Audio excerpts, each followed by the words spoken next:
This is Access Houston on 97.9 The Box.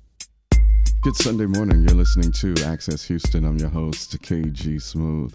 Welcoming back, she is the Development Director for Houston Habitat for Humanity. Ladies and gentlemen, please give it up for the lovely Angela Birch Cox. Good morning. Good morning. Welcome Thank you back. so much. Thank you. Are It's so great very to be welcome. here. How you guys doing over there at Houston Habitat for Humanity? Well, we're still working hard to help Houston's low-income community achieve home ownership. And we also, of course, are repairing lots of homes that were impacted by Hurricane Harvey. Yeah. When you were last here, we were talking about that. What? Give us an update on that. Well, we've done about 350 homes to date, and we still have a big pipeline of people waiting. Mm-hmm. So, we continue to do that. Mm-hmm. And I'm here today, of course, to talk about our Almost Home program. Yes. We are really looking to get the word out to potential homeowners that we have a path to home ownership for them, to let them know that, they can partner with Houston Habitat and they're almost home. I like that. So for those who may be listening, or someone like myself, let me inject myself into this scenario. Looking to purchase a home, but I also understand, at least from my own self-education, is that certain things have to be lined up. Making sure that your credit score is a certain thing. All of the other stuff, if you were dealing with divorce or child support, like just all of these other little things. What is a big misconception to being a first-time homeowner? Well, the biggest thing is that people just think, there's no way I could ever achieve it. And so what Houston Habitat is here to tell you is that if you work with us, you can. So we serve people who make between 50 and 80% of the average median income for Houston. And that's a sliding scale. But basically, if you're about $15, $17 an hour, you have a family, and you can possibly qualify for a Houston Habitat home. You also need to have a certain credit score around 620, not much debt, very little debt.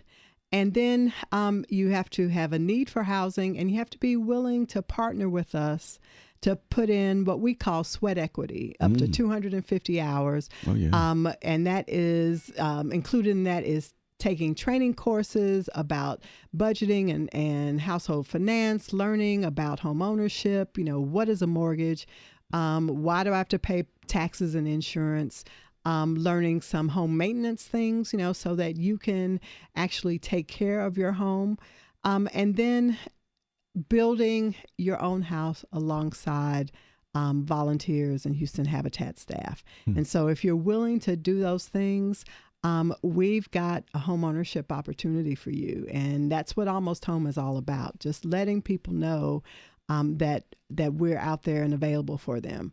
Well, it sounds simple enough. I mean, just to follow and stay with you all. I love the sweat equity aspect of it. Wow. So what do people need to do? So the first thing to do is to go to our website, HoustonHabitat.org. That's HoustonHabitat.org. And click on home ownership and find out more about our program and what the qualifications are. We then have staff that are happy to help you with applications, talk to you about the areas that we're currently building in, but you got to take that first step. Indeed.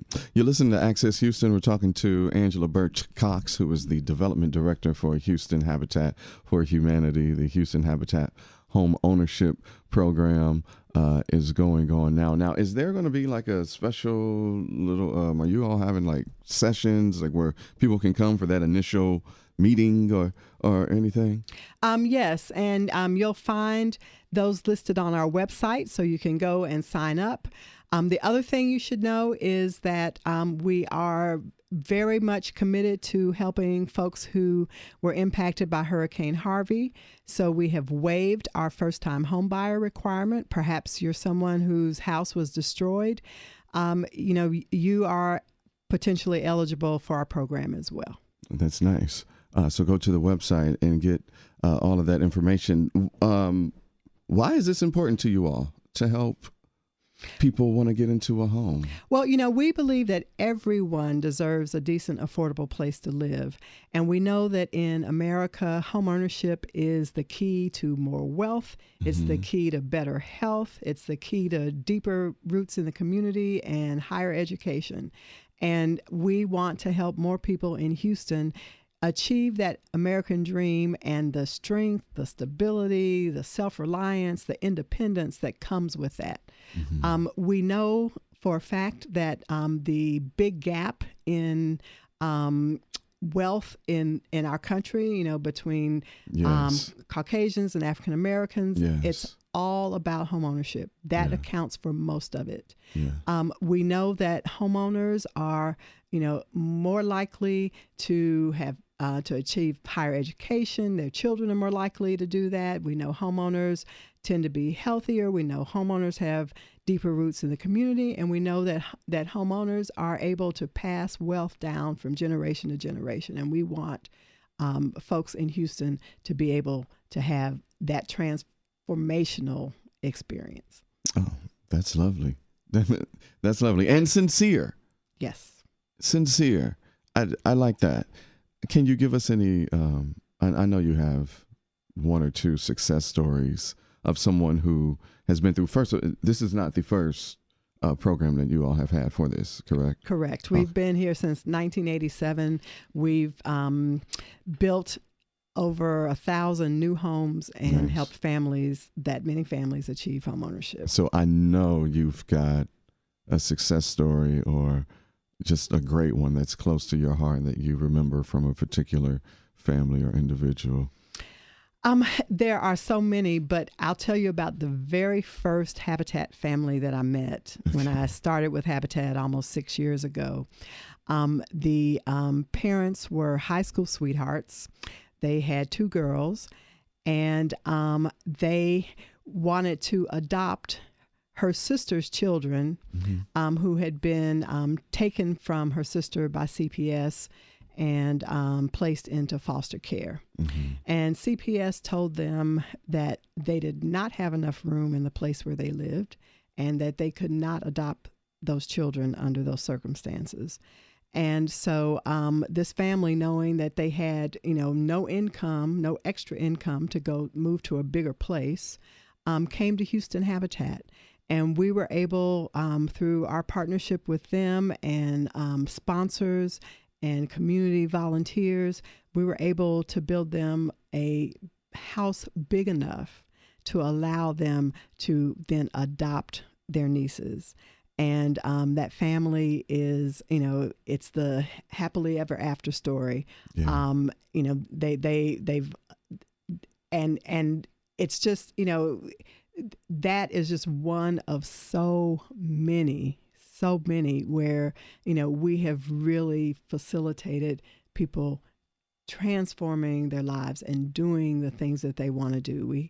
People once they achieve something like this, because, it's like, I never thought I'd be a homeowner. Then it empowers them to do other things that they wanted to do in life, whether it's, get a college degree or start a business. It's amazing. Another homeowner was, really escaping domestic violence, and she told about how, her ex-husband, told her how she was nothing and she would never amount to anything. And, she was a scourge on the earth. And she said, when she was at that build site, building her own house, she said every nail she hammered, in that house, she was like gaining herself back. She was gaining her self-confidence. She was gaining, her ability to, to have joy and all that. I mean, it just, and I can go on and on and on. Yes, indeed. Yes, indeed. That's amazing. That is amazing. The Houston Habitat Ownership Program happening right now. Again, you can go to HoustonHabitat.org. That's HoustonHabitat.org, and click on homeownership. Click on home ownership, and let's get you in a home, Houston.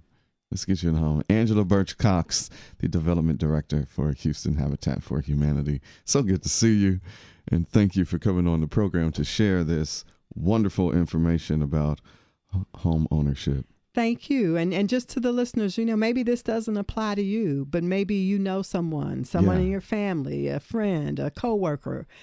Please refer them to our program. We partner with families. We don't, we believe in giving a hand up, not a handout. So we're not, giving their families are earning these homes, and then they're purchasing them with an affordable mortgage. So, it's not a handout. Yeah, I love it. I mean, and it's sincere. So that's why you're here. And I thank you so much. Thank you. Good Sunday morning. You're listening to Access Houston. I'm your host, KG Smooth, welcoming a first-timer to the program. She is the Director of Programs at the George Ranch Historical Park.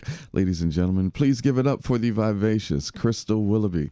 Good morning. Good morning. Thank you for having us, or having me. Well, thank you for being here. The George Ranch Historical Park. Tell us about it. I've been in Houston for 6 years now. This is my first time hearing about this park. So give us a history on the George Ranch Historical Park.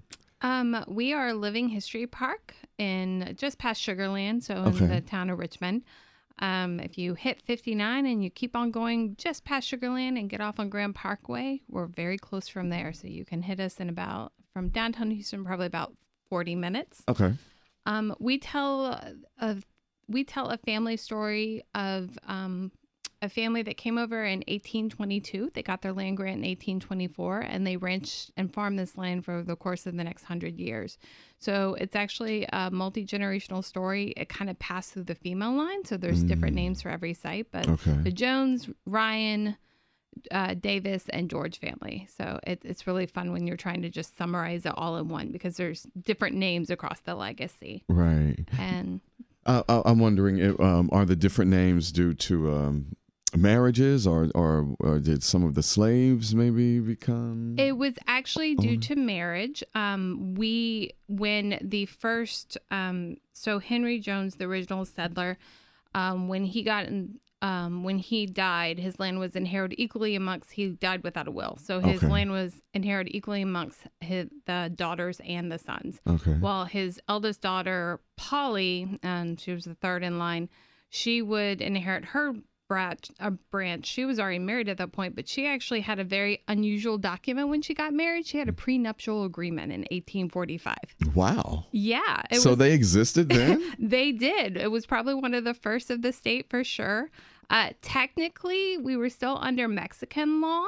And so, we're still following Mexican law because it was the Republic of Texas at the time. So she would retain all her property and everything upon her marriage. But they knew that we were about to join the Union, so it was right there. So they went ahead and made sure that they kept everything in her land. But that kind of set up this legacy of that the females would inherit it. And I always say that it kind of happened a little bit by chance, a little bit by choice, because the females outlived the males, but then the females always lived throughout. But the family, to answer your original question, were slave owners in the first two generations of the home. And so that's kind of been what we've been trying to do in the past 3 years, is to really figure out how to incorporate their voices as well, and to make sure their stories are told, not just, so when we say it's a family history, we're not just talking about the isolated, 4 generations. We're talking about also the generations of the families that continued on. And what's interesting is, as we dug in and we started really getting into the project, we realized that there was a parallel narrative going on, in that you're not only you can actually tell a 4-generational story that mirrors and is still connected with that original story, with those who were enslaved starting in the 1820s all the way through the modern day. Wow. Yep. Wow, that's something. You listen to Access Houston. We're talking to Krystal Willeby, who's the Director of Programs at the George Ranch Historical Park, which is the Fort Bend History Association. Can you talk about their role Sure. At George Ranch? So we are, when the George Ranch was first set up, it was set up by the George Foundation, and they entered a partnership agreement in 1988 with the Fort Bend. At that time, it was the Fort Bend Museum Association. We just rebranded recently. Okay. To kind of manage everyday programs at the park. So the George Foundation actually owns the property and maintains the buildings, and we work cooperatively then to present the everyday program. So we see about 30,000 school kids a year and tell kind of the Texas history from 1820s to basically 1930s. And then we see about 30,000 general public every year from a variety of different countries. You name it, we have it. We're very, our audience is very global. If you Google cowboys in Houston, we're one of the only places that shows up outside of the rodeo every year. And so people come and see us throughout from every country on earth. So. Oh, wow, that's fascinating. And one of the things that the association had launched in 2017 was the Fort Bend Heritage Project. And this year, the exhibit is entitled Good News, the Good News exhibit, which is running now, correct? Yes, yeah, it just opened on Saturday, so I went to the opening. It was quite great. Tell us about Good News, the Good News exhibit. It is an exhibit that is dedicated to the historic African-American churches and kind of the church legacy in Fort Bend County. It's rich and it's deep. We have one that started in 1864 that's profiled, but then there's several that start in 1865. So right before and right after the Civil War. So these churches have been going strong through a variety of adversity even since. It was amazing looking through the walls and reading. So I didn't help put the exhibit together. Our sister museum at the Fort Bend Museum did, but they did a beautiful job, and they're hoping that it'll continue to be something that grows. It'll travel through the community, and they want to keep collecting from churches as the word gets out, and then we continue to grow. But one thing that was struck, so many of them as you read through, were saying the church got destroyed by a hurricane, the church got destroyed by a hurricane, the church got destroyed by a hurricane. And I saw it at least in 3 different of the church histories, but they rebuilt, they pulled together, and they kind of figured out a way to kind of move forward. So, it's really a testament. So right now it's really talking about the legacy of these different churches, many of that have been around for a very, very long time, like I said, and then kind of something that we hope continues to grow as we go on. But this was the first. They did another exhibit last year, which really profiled, was the start of probably a yearly exhibit that profiled the kind of some of the people who come out from Fort Bend County, African-American men and women who really made an impression, who made a difference, who, like, we have such a rich legacy in Fort Bend County. People don't even realize it was one of the birthplaces in Texas. And when we say that, it was the birthplace in Texas, not only for the Anglo settlers, but for the African-American men and women who were brought with them, and then also the various immigrants that would come in. So there's a reason Fort Bend County is now one of the most diverse places in the United States. Nice. And a lot of that comes from that cultural history through waves came through and built the town we know today. So I'm a Richmond native. I come from Richmond, Texas. I was born and bred there. And so it's amazing how I have to get to this point in my life where I'm working for a historical organization that I could even grasp and gather the extent of that cultural history. Yeah. You listen to Access Houston. We're talking to Krystal Willeby, who is the director of programs, at the George Ranch Historical Park. When you were talking about that, when you when you said the ones that came with them, and you kind of said it with a bit of disgust, I can only sense that throughout your teachings and learnings of the history of it all, that slavery is not the best part for you, huh? No, it's a really painful. This journey has been at times so rewarding in so many ways, but it's very difficult, and it's a very difficult, painful subject matter to talk about. We started our Heritage Advisory Board several years ago, and it started out from, we were doing an event called Tales of Texas, and it kind of highlights some different, it's supposed to highlight Texas figures, some that you may know and some that you don't know, and tell their stories. And I had a high schooler come up to us and say, why aren't you telling more African American stories in this event? And I didn't really have a good answer for her at that point. And it wasn't a lack of want to. It wasn't that we generally, if someone asked us questions, we could provide answers, but we weren't actively necessarily telling those stories. And so really started this soul searching process within our organization. It was that spark that teenager brought to us and made us question kind of what we were doing, the stories we were telling and everything, that really culminated into where we are now. And I don't claim we're doing an amazing job, and it's a day by day small kind of bricklaying process where we create this, hopefully that we are becoming a more culturally diverse organization that tells more people's stories, that are really giving more people's history. And I think it's something that the Institution for Museums is grappling on a whole anyways. It's like, how do we better tell the more inclusive global story? Because Fort Bend County, we're telling this family story, but the people who worked the fields, the people who were out managing the cows were African American. Both in the original two generations where they were enslaved, and later on, the cowboys were always African American, and the back two half of in the 1890s into the 1930s. And so we need to be telling, you can't build something like that by yourself. And we need to be telling those stories. And as I got to know, and it was funny because I got into the project thinking that, okay, well, I'm going to look at the next 3 years of research. It's going to be hard, but we'll dig in, we'll find the research. But then I found that the research was actually there. I just hadn't connected it in a couple of years, but our previous executive director, Michael Moore, had put together a thesis where he really had tracked much of that family legacy. And so I was able to go in, I had the luxury almost of going in almost immediately and being able to not only, it became about the people. So it became about RC. It became about, so it wasn't just a nameless man and woman who was enslaved. It was actually this person who I can track through multiple generations of her family. And so it just kind of put a face to kind of the horror, which was slavery. Right. It's totally fascinating. And thank you for just being aware. Well, and knowing. We got lucky in that our organization was at the right point for that. There were so many different places.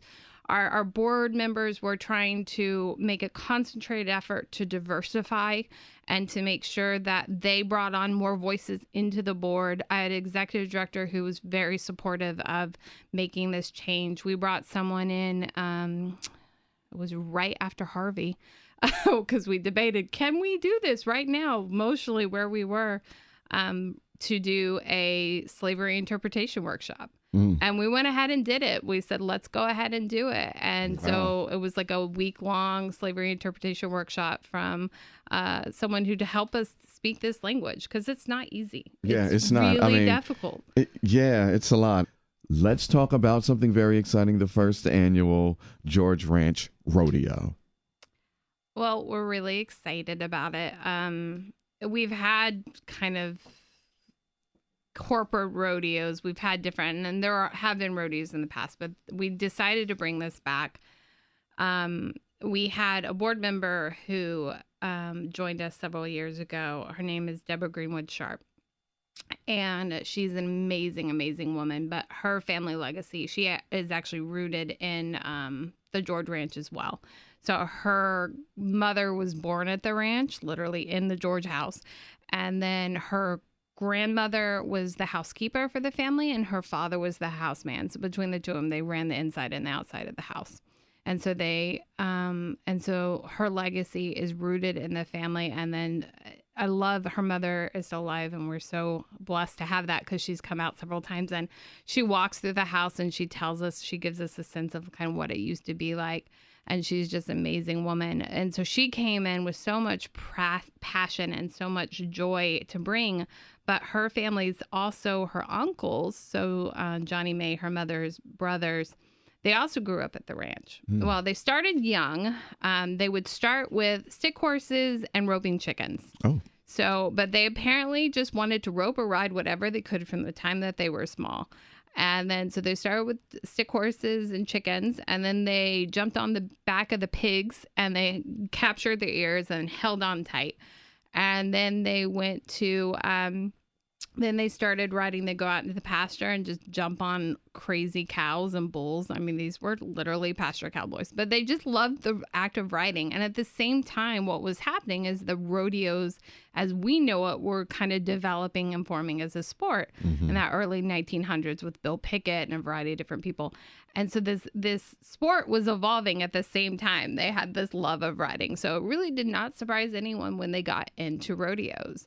And so when Willie started rodeoing, he did it for a couple of years. So when he first started, I believe in 1948, he didn't get bucked off a bull for 3 years. Wow. And so he went a whole 3-year stretch without getting bucked off. And so he decided to join the professional PRCA, the Professional Rodeo Association. And then so he would go on. He unfortunately had a really traumatic second rodeo through the professional organization. He rode that bull until basically the bull got tired, but they would not blow the whistle. Would absolutely not blow the whistle. And so he faced a lot of discrimination. He took a break from the professional circuit for a while, but then he went back. And then he really made a name for himself at that point when he went back. So he became one of the best bull riders of his era. As you can imagine, there was a lot of, where the country was still segregated at the time. So there was a lot of discrimination that he had to face within the circuit.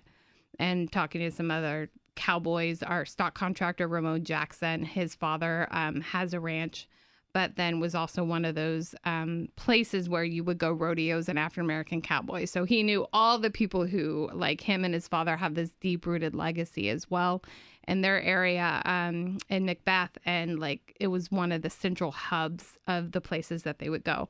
And so it was amazing. So the rodeo evolved out of Willie and James Thomas' legacy, their history. James barebacked as well until he joined the U.S. Army. And so, and then like that legacy he made on bull riding, but then looking at all those African-American cowboys that worked at the family from the very beginning to the very end.